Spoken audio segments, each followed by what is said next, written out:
Jalan Negata Pertamina yang menghubungkan beberapa kawasan pemukiman dan fasilitas umum masih ada yang belum dilakukan perbaikan ataupun pengecoran.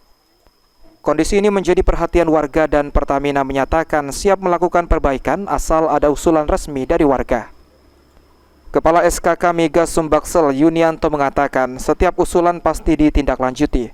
Namun kita lihat nanti apakah jalan juga merupakan bagian dari CSR.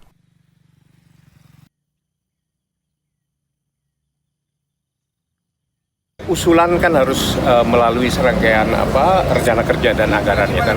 Artinya memang bahwa CSR itu merupakan bagian dari tanggung jawab K3S di bawah pengendalian dari SKK. Nah, usulan itu nanti diajukan, jadi tidak dadakan. Jadi yang namanya rencana kerja itu kan 1 tahun sebelumnya.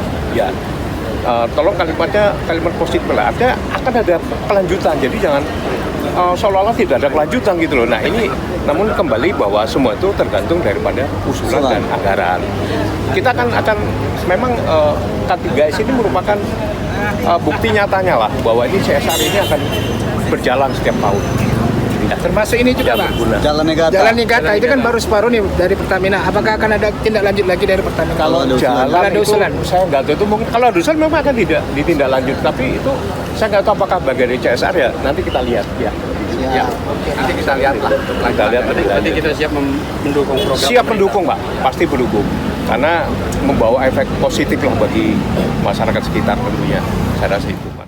Warga kota Prabu Mulih tentunya berharap Jalan Negata bisa dilakukan pengecoran seluruhnya karena Jalan Negata juga membuat akses jalan warga lebih mudah untuk menghubungkan beberapa kawasan pemukiman.